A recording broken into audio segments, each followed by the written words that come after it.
Hello everyone, exam में आपका स्वागत है। गाइस, मैंने पिछली वीडियो में आपको सीनियर पर्सनल असिस्टेंट का पूरा कंप्लीट किस तरीके कितने फेजेस में एग्जामिनेशन बोला है, कितनी नेगेटिव मार्किंग आएंगी, सब कुछ one two one subject wise number wise सब कुछ आपको डिस्कस करके बता दिया था। अब बारी है नेक्स्ट पर्सनल असिस्टेंट की, जूनियर जुडिशियल असिस्टेंट की। चलिए शुरू करते हैं। देखो, ये जो फेज है आपका 4 फेज में एग्जामिनेशन होगा, जो कि कॉमन है आपके लिए tyre 1, tyre 2 and tyre 3 and tyre 4 examination. सबसे इंपॉर्टेंट बात आप ध्यान रख लीजिए, आपके जो टायर 1 में कैंडिडेट होंगे उसके 25% मतलब 25 गुना, जैसे फॉर एग्जाम्पल 990 वैकेंसी हम 1000 मान के चलते हैं, तो 25,000 कैंडिडेट इसमें शॉर्टलिस्ट होके आएंगे। और उसमें से 10 गुना मतलब 1000 पोस्ट है तो उसके 10 गुना मतलब 10,000 कैंडिडेट, तो वो स्किल टेस्ट के लिए जाएंगे। ठीक है, बाकी फिर जो होगी, फिर जो इनकी स्किल टेस्ट के बाद जो लिस्ट होगी वो इंटरव्यू के लिए भेज दी जाएगी। इंटरव्यू के 30,000 कोड, वो जो फाइनल लिस्ट होगी आपकी वो 30,000 ही जारी करेगी। अब बात करते हैं, ये 4 फेज हो गया एग्जामिनेशन में। फर्स्ट फेज और सेकंड फेज में आपका क्या क्या आएगा और थर्ड फेज में कैसा क्या रहेगा, कितना क्या करना है, वो चलिए बताता हूँ आपको one by one. Senior personal assistant का मैंने बता दिया क्या सब कुछ है। ठीक है, जो भी टाइम जोन वगैरह सब कुछ। अब बात करते हैं पर्सनल असिस्टेंट की। ठीक, जैसे कि देख सकते हैं इसमें टायर 1 में आपके 90 क्वेश्चन आएंगे, 90 नंबर के होंगे और 90 मिनट का टाइम मिलेगा आपको। और टायर 2 में आपका 75 नंबर के आएंगे, 3 क्वेश्चन आएंगे या 3 आइटम बोल दीजिए, और 90 मिनट का टाइम मिलेगा। अगर टायर 3 में जब आप शॉर्टलिस्ट टायर 3 में जब आप जाएंगे तो आपको 100 वर्ड पर मिनट का आपको शॉर्ट हैंड करना पड़ेगा। ठीक है, और 40 वर्ड्स पर मिनट का आपको टाइपिंग टेस्ट करना पड़ेगा। अब इसमें एट द रेट लिखा हुआ है, मे बी ये चीज़ थोड़ी वरी हो सकती है ना। अब बात करते हैं नेक्स्ट, इसमें जो भी इसमें कैंडिडेट होंगे वो इसमें सेलेक्टेड होंगे, और जो conducted and the final merit list to be prepared by district court, जो 30,000 कोर्ट है वो आपकी बनाएंगी। इसमें जो भी बंदे जो शॉर्ट लिस्टेड होंगे स्किल टेस्ट में, उनकी बाकी बात की लिस्ट आपको मतलब इस कोर्ट को भेज दी जाएगी, 30,000 कोर्ट को। फिर वो इंटरव्यू कराएगा या फाइनल मेरिट निकालेगा, वो सब चीज़ें उन पर डिपेंड करती है। ठीक है, जो भी लिखा है अभी यहाँ पे इंटरव्यू फेस लिखा है तो आपका इंटरव्यू होगा, लेकिन मे बी मैंडेटरी डिपेंड करता है नंबर ऑफ कैंडिडेट। अब बात कर लेते हैं सिलेबस की, आपके टायर 1 में क्या आएगा। आपके टायर 1 में इंग्लिश, जनरल इंग्लिश आएगी, जनरल कॉम्प्रहेंशन आएगा, 50 नंबर का 50 क्वेश्चन आएंगे आपके टोटल। जनरल नॉलेज है आपके, जिसमें कि करंट अफेयर इंक्लूडेड होगा, 20 क्वेश्चन आएंगे 20 नंबर के। नेक्स्ट बात कर लेते हैं जनरल रीजनिंग इंटेलिजेंस, जो कि रीजनिंग बोला जाता है, 20 क्वेश्चन 20 नंबर के। ठीक है, टोटल आपके 90 क्वेश्चन हो गए 90 नंबर के। अब बात कर लेते हैं कि आपका जो डिस्क्रिप्टिव पेपर मतलब टायर 2 एग्जामिनेशन में क्या क्या आएगा। जैसे कि इसमें कहा था 3 आइटम या 3 क्वेश्चन आएंगे, 3 आइटम में से एक आइटम आपका आएगा 30 नंबर का, जो कि 250 वर्ड का ऐसे होगा। मेरे ख्याल से एक ही आपको ऐसे लिखना होगा। ठीक, क्योंकि 250 वर्ड लगभग एक ही ऐसे के लिए चीज डिनोट किया जाता है। नेक्स्ट आपका ग्रामर के क्वेश्चन आएंगे। ग्रामर मतलब जो भी हमारे नाउन प्रोनाउन एडजेक्टिव वर्ब में जो भी हम सेंटेंस वगैरह एरर वगैरह जो भी चीज होते हैं, है ना, फ्रेज वगैरह, ये सब चीजें जो भी जितनी चीज होती है ग्रामर में।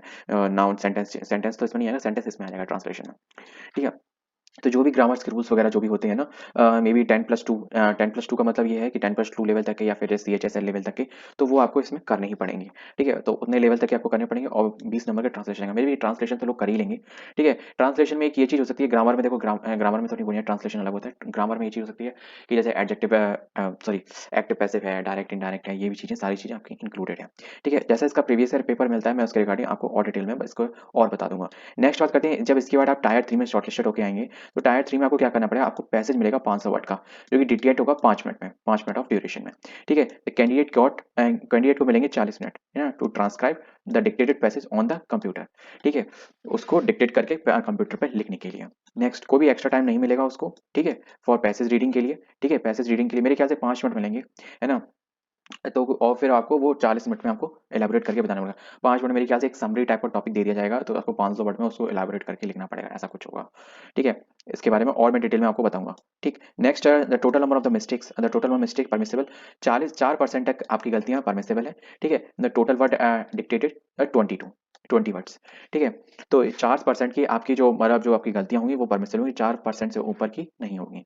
ठीक है, मतलब एक तरीके से ये आपका एक हटाने का एक प्रोसेस है कि अगर 4% से ऊपर की आपकी गलती अगर सॉफ्टवेयर होता है उसमें, है ना, तो जैसे आप टाइपिंग करते जाते हो या फिर लिखते जाते हो, तो वो जो जो भी आपकी मिस्टेक्स होती है ना, तो वो पकड़ लेता है। ठीक है, तो मोस्टली आपको वहीं पे अंदाजा लग जाता है कि आपके कितने वर्ड सही रहे, क्या सेंटेंस सही रहा या कितनी मिस्टेक्स रही, है ना। मे बी किसी किसी सॉफ्टवेयर में जैसे एनटी वगैरह में जैसे ये कराया था, आर का जो हाईकोर्ट वाला एग्जामिनेशन था उसमें था। ठीक है, मे बी इसमें हो सकता है दूसरा सॉफ्टवेयर यूज किया जाए तो शायद उसमें तुरंत ना दिखाए, बाद में रिजल्ट में दिखाए कि आपकी इतनी गलतियां हैं ये वो। ठीक है, तो मे बी कोई भी दिक्कत नहीं, जो भी चीज होगी वो बेटर ही है। ठीक है, नेक्स्ट, आपके each candidate will be given opportunity to appear to the shorthand dictation. ये भी सेम है, शॉर्ट एंड डिक्टेशन के आपको दोनों ही, और वेस्ट ऑफ 2 जो भी आपके होंगे वो उसको कंसीडर कर जाएगा। बात तो वही होगी, द शॉर्टलिस्टेड कैंडिडेट के लिए जो भी टायर 3 में शॉर्टलिस्टेड होगा उसको इंटरव्यू के लिए भेज दिया जाएगा। ठीक है, तो अब आपको एक चीज पता चल गई होगी, लगभग इन दोनों का जो खाका है, अगर आपने मेरी पहले वीडियो देखो और इसको देखो, तो फिर आपको पता चलेगा लगभग दोनों का खाका लगभग आसपास ही है, कुछ खास अंतर नहीं है।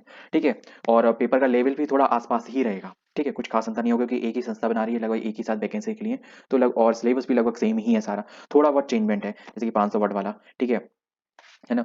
तो बस ये थोड़ा बहुत चेंजमेंट है, सॉरी। अब नेक्स्ट इस वीडियो में मैं इसमें बात कर लेता हूँ, टाइम है 5 मिनट हुए हैं तो मैं अब और बात कर लेते हैं आपसे जूनियर जुडिशियल असिस्टेंट की। भाई इसका मैटर सबसे अलग होने वाला है, तो इसको मैं नेक्स्ट वीडियो में डिस्कस करूंगा ताकि ये चीज आपको इसमें डाउटफुल ना हो जाए, ठीक है? तो मिलते हैं नेक्स्ट वीडियो में ना। और एक चीज और बता दूं, नेगेटिव मार्किंग, हाँ, आपके रिगार्डिंग कुछ रूल्स जो लास्ट में आपको देखने पड़ेंगे। स्किल टेस्ट क्वालिफाइंग नेचर का है, ठीक है? और आपकी जो मेरिट बनेगी वो किस बेसिस पे बनेगी, डिस्क्रिप्टिव पेपर पे, ठीक, और इंटरव्यू बेसिस पे, ठीक है? मतलब आपका होल इन होल आपका जो डिस्क्रिप्टिव पेपर ये जो होने वाला है, मैं आपको बता रहा हूँ, लिस्ट से ये जो 75 नंबर का, ठीक है? इस पे आपका होगा, ये है फेज वन आपका इसलिए इंपॉर्टेंट है, ये फेज वन आपका एंट्री बैरियर है, ठीक है? तो आपको इसको क्वालिफाइंग करना पड़ेगा, लेकिन ये जो फेज टू है मतलब टायर टू एग्जामिनेशन, ये आपका सिलेक्शन बैरियर है, ठीक है? तो बिना इसके आप सिलेक्टेड नहीं हो सकते। स्किल टेस्ट एक स्किल टेस्ट है, तो उसमें थोड़ा बहुत ऊपर नीचे चल सकता है, लेकिन इसमें कुछ भी ऊपर नीचे नहीं चलेगा, तो ये टोटल इसी पे डिपेंडेबल है, और मेरे ख्याल से ये चीज आप लोग कवर कर सकते हो। देखो, ऐसे है, ऐसे को आप ये कह सकते हो 30 नंबर में से 25 नंबर मिलेंगे आपको, है ना, 20 नंबर मिलेंगे, ठीक है? बट रही ग्रामर की और ट्रांसलेशन की, ये आपके जो 45 नंबर है ना, ये आपके कंफर्म होने चाहिए। तो इस चीज का आपको ध्यान रखना है कि ये जो 45 नंबर है वो मेरे कहीं ना छूटे, ठीक है? तो ये हमें बिल्कुल दिमाग में रखना है कि ये चीज हमें कैसे करनी है, और हमें ज्यादा से ज्यादा प्रैक्टिस करनी पड़ेगी इंग्लिश की, क्योंकि इसमें इंग्लिश ही मेन विलन है आपका, ठीक है? अब बात कर लेते हैं नेक्स्ट।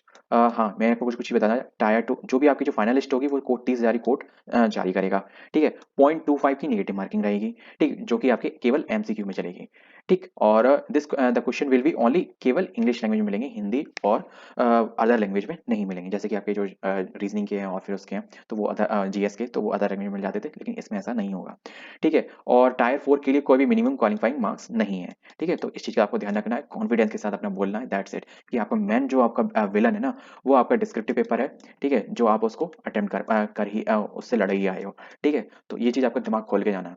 चलो वो जब आएगा तब मैं आपको और अच्छे से डिटेल में बता दूंगा। अब मिलते हैं नेक्स्ट वीडियो में, जिसके मैं आप डिस्कस करूंगा मैं नेक्स्ट वीडियो में जूनियर जुडिशियल असिस्टेंट की, ठीक है? जूनियर जुडिशियल असिस्टेंट की पूरा सिलेबस वगैरह सब कुछ, ठीक है? क्योंकि ये इससे थोड़ा डिफरेंट है।